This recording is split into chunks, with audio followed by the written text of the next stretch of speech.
নমস্কার বন্ধুরা, আশা করছি সকলে খুবই ভালো আছেন। বং কিচেন বনানি নতুন একটা রেসিপিতে আপনাদের স্বাগত জানাই। আমি আজকে যে রান্নাটি করব সেটা হলো শিঙি মাছ। এই শিঙি মাছ ছোট বড় সকলেই ভালো খায়, আর বাচ্চাদের খুবই উপকারী একটা জিনিস। কারোর শরীর খারাপ করলে, রক্ত শরীরে কম থাকলে এই শিঙি মাছ খুবই উপকারী। তো আমি প্রথমে যা যা উপকরণ লাগবে আমি এক জায়গায় করে রেখে এরপর আমি একটা কড়াই বসিয়ে দিলাম গ্যাসে। কড়াই দিয়ে তার মধ্যে কড়াইটা গরম হলে আমি দিয়ে দেব তেল। তেল দিয়ে তেলের মধ্যে সামান্য একটু লবণ দিয়ে দেব, কারণ শিঙি মাছের কোনো আঁশ থাকে না, এক প্লেন মাছ, আর কড়াইতে দিলে চট করে নিচটা ধরে যেতে পারে। যদি আমি নুন আর হলুদ দিয়ে দিই তাহলে নিচে ধরবে না, ভাজাটা সুন্দর হবে। আর এটা খুব কড়া করে ভাজাও যাবে না, খুব অল্প একটু ভেজে তুলে নিতে হবে, কারণ কড়া করে ভাজলে শক্ত হয়ে যাবে। এরপর আমি মাছটাকে সামান্য একটু নাড়াচাড়া করে তুলে নিলাম। তারপরে কড়াইতে আবারও একটু তেল দিলাম, দিয়ে আমি ওর মধ্যে দিয়ে দিলাম তেজপাতা আর সাদা জিরা। তো বন্ধুরা, আমি এই রান্নাটি কীভাবে করছি আপনারা প্রথম থেকে শেষ পর্যন্ত দেখবেন।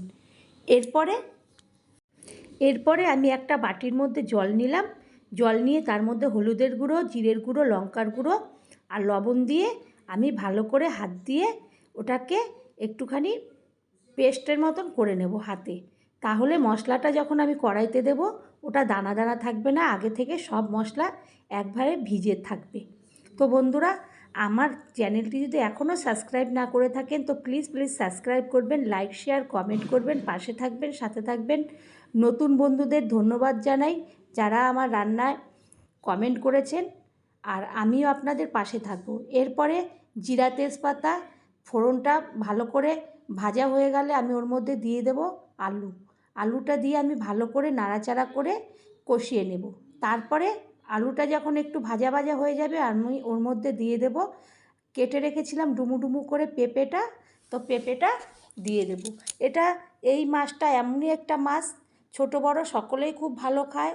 আর বাচ্চাদের পক্ষে কি বড়দের শরীর খারাপ হলে এই মাছটা যদি ঝোল খাওয়া যায় তাদের রক্ত হয় আর শরীর খারাপও সুস্থ হয়ে যায়, এমনই একটা পুষ্টিকর মাছ। তারপরে আমি পেঁপে আলু ভালো করে কষিয়ে নেওয়ার পরে যে মশলাটা আমি আগে দিয়ে রেখেছিলাম, লঙ্কার গুঁড়ো, হলুদের গুঁড়ো, জিরের গুঁড়ো এবং লবণ, সেটাকে আমি ঢেলে দিলাম।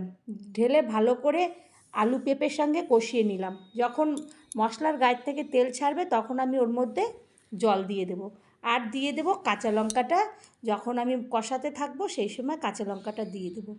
তো বন্ধুরা, আমার এই রান্নাটা যদি আপনাদের একবারও ভালো লাগে তো প্লিজ লাইক করবেন, আর পাশে থাকা বেল বাটনটি অতি অবশ্যই টিপবেন। সাবস্ক্রাইব করতে একদমই ভুলবেন না, তাহলে যে কোনো রেসিপি সবার আগে আপনাদের কাছে পৌঁছে যাবে।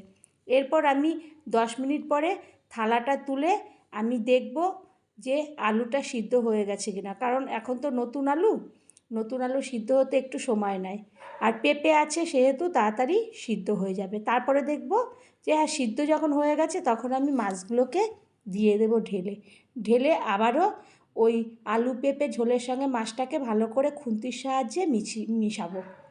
মেশানোর পরে আমি আবারও একটু ঢাকনা দিয়ে ঢেকে দেব। তা কিছুক্ষণ পরে আমি ঢাকনাটা তুলে আমি একটা বাটির মধ্যে এই মাছটাকে তুলে নেব। তো আমার এই শিঙি মাছ রান্নাটা একবার হলেও বাড়িতে আপনারা প্লিজ করবেন।